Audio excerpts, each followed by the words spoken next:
Hello, and I hope you're having a great time. It is now Wednesday, the 4th of December on my time. Not sure when you're going to watch this, but glad you could join us. It is the 4th, and last night when I was driving home, I officially knew it is December. You know how I knew? It's because the city of Salem is celebrating the Feast of Booths. I know you're like, we have never heard of that. Yes, you have. It's known as the Feast of Tabernacles, the Feast of Booths, Sukkot, or the Feast of Lights. And so when I was driving home last night, I realized all of these beautiful Jewish people were celebrating the Feast of Lights. Why? Because Christmas lights are up, and they're going on all kinds of houses. That's my little reminder. I understand that if you celebrate the Feast of Tabernacles, that was in October. But I think we kind of wonderfully celebrate it in December. What is the Feast of Tabernacles? Well, it's an annual celebration of the nation of Israel, celebrating the 40-year journey coming out of Egypt. In particular, God's provision and the way he had lights or he had clouds and the way he led them. So every year, the nation of Israel celebrates and they come to Jerusalem and they remind themselves of all of the ways God uses light. And so they would have these booths or they would have these lampstands. That's what they do. So this is my kind of adoption of it. I kind of feel like the city of Salem, and yes, every other city in the United States, probably around the world, uniquely celebrates the light of Christ by doing what? Putting up all kinds of Christmas lights. And it's so cool because you can look out over a city or you can look out everywhere, and what happens? The light shines, and it kind of like, you'll see 100 homes, and then you notice the one with light. Why is that important? It kind of reminds me of what Jesus was doing in that moment. It was during the Feast of Tabernacles that he came and he began to teach his disciples. This is the context where he made this statement. When Jesus spoke to the people, he said, I am the light of the world. Again, it's in this celebration of light, the lamps, the Feast of Tabernacles. I am the light of the world. And whoever follows me will never walk in darkness and will have the light of life. So he's in the midst of this beautiful celebration. He's now saying, that which you celebrate about God, it's me. But he takes it a whole nother step further. He says to us, Matthew chapter 5, you are the light of the world. That's Jesus' permission to say, put up all kinds of Christmas lights. Well, not really. But he doesn't say, I want you to act like the light of the world. You should be the light of the world. No, he says, you are the light of the world. This very thing that Jesus celebrated, connecting to the Feast of Tabernacles, owning himself, he is now saying to you and to me, you are the light of the world. So if you are, what do you do as light? Well, number one, it displaces darkness.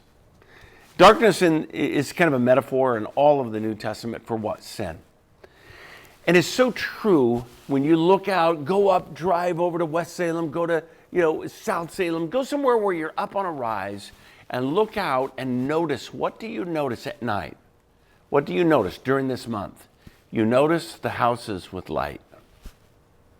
They stand out to you. They displace the darkness. Again, this is the beautiful thing. You are the light of the world. God has put Christmas lights on your heart.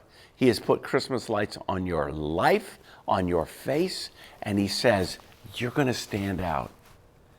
What stands out? Oh, I think if you're kind to people, I think if you're patient, I think if you're inspiring, I think if you're encouraging, all of those things. And what will happen is it's like a tapestry of 100 homes. You're going to look out over that and you're going to see the light. You are the light of the world, and you're going to displace darkness. You will. God will use you that way. You'll also reveal hidden things. I went out the other night and I needed to do, it's getting cold, remember?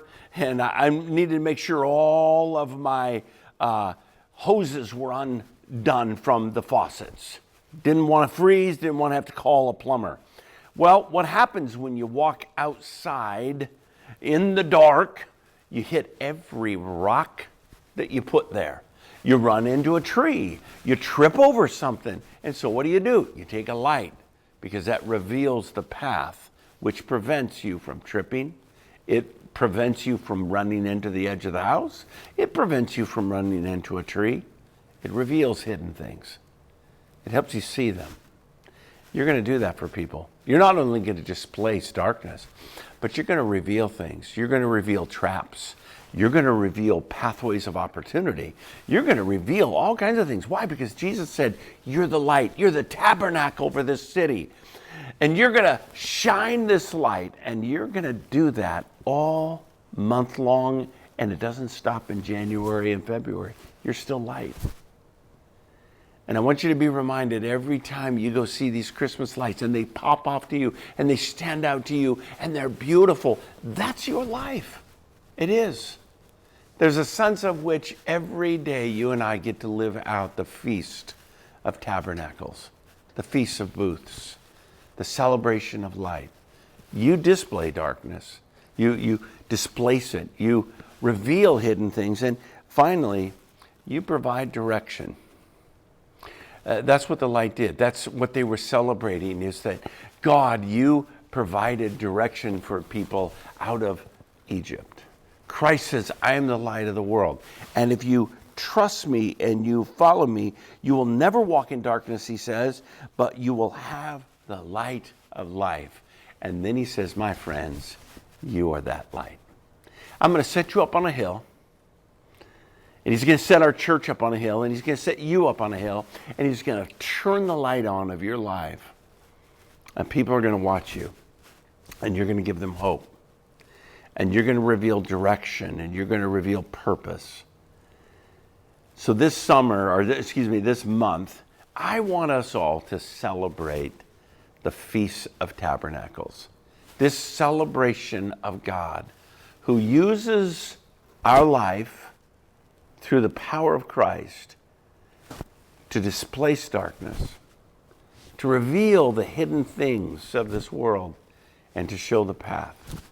And when you look at it this month, I want you to celebrate every time you see a light and realize that's my life because of the power of Christ. I hope you enjoy all the Christmas lights, and I can't wait. I haven't got mine up yet, but you know what? It's coming soon. Got to get her done, so that, we can share all of our wealth with PG&E. But we're also going to join in the month of Tabernacles. Hey, this weekend, we are going to be taking our Church for the City offering, our Christmas offering, and we're going to help Hope Station. They're doing some really cool things. They're going to be adding some transport stuff in terms of pickup, and we're going to partner with them on that. Hope Station is doing some great work in terms of helping people, but it's not just handouts. It's, really partnering with them to give them some help. And then also our outreach to our high schools and schools in our city through people in our church connected on some of these campuses. It's marvelous. We're touching West and Sprague and McNary and North, and it's going to be a fantastic help, and we're also blessing our missionaries. So that's this weekend. Hope to see you this weekend. We are going to be celebrating the presence of Christ. See you on the weekend services.